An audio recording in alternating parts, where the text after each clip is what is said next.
ashes of the video crash were still smoking a little bit. The whole industry, both console and arcade and everything, we'd been rehashing the same simple, character-based games. And as far as character art, at this era, the Japanese were really dominating things, and they had just amazing artists, and we really didn't have that resource in the U.S. And so it was, how do we compete? I was like thinking, well, why does everything have to be some kind of fantasy or, men in tights or little cute characters running around the screen? Why can't we get Dirty Harry for the arcade? It's like, and by doing live action, we don't need all these animators. Technology was moving and digitization was starting to happen. So Narc was kind of born out of that.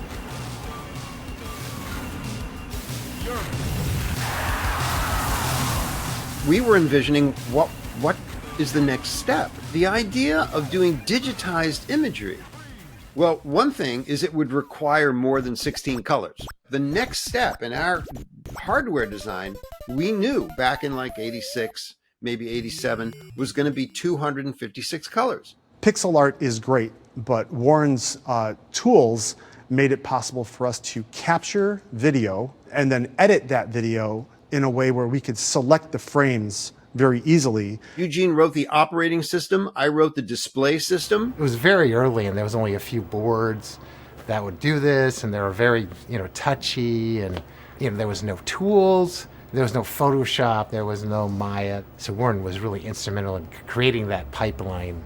We couldn't grab real time off of a videotape, but we could videotape whatever we wanted and then still frame and grab individual frames. We've got the actual image, which is thousands of colors that an Amiga can generate. But then how do we turn that into 256? So I started exploring these algorithms to quantize or reduce colors from thousands to the best palette of 256 colors. And there was always big problems with noise and getting washed out images, and the color was crappy, and there's all sorts of tear and jitter and blur because VHS is terrible quality.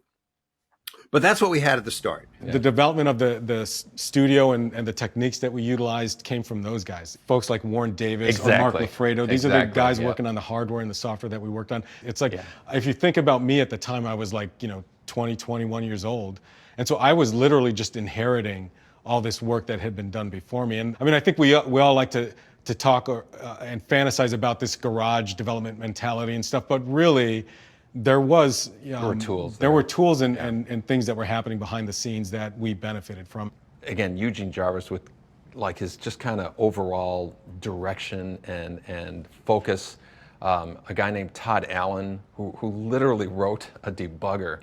To this day, I'm just amazed at everything that he's done. And Warren, he made it possible. Like if Warren didn't do what he did, I don't know if we would have been able to have done Mortal Kombat. And Warren was always around, so that whenever we wanted anything else, a request came up, we just went over his office and talked to him, and he'd be like, yeah, okay, give me a day, I'll have that for tomorrow. And it's like, tomorrow, okay, great. Besides being an amazing programmer and creating Q*bert and working alongside of him and just being like friends with this idol of yours was just really overwhelming. He's one of my favorite people in the world. I don't go around talking to people about what I did for Mortal Kombat. I don't talk about what I did in general. I have to say there's a lot of people in my life, they didn't know about Q*bert until they've known me for like 5 or more years. And then they would be like, wait a minute, you made Q*bert? So I'm like, well, it never came up in conversation. I just don't, I don't dwell on it. Although I do have to say I am very proud of my contribution to Mortal Kombat. A lot of people talk about digitized graphics, but it's like they just existed. It's like they just came out of nowhere. No, people don't think that they came from somebody or from somewhere.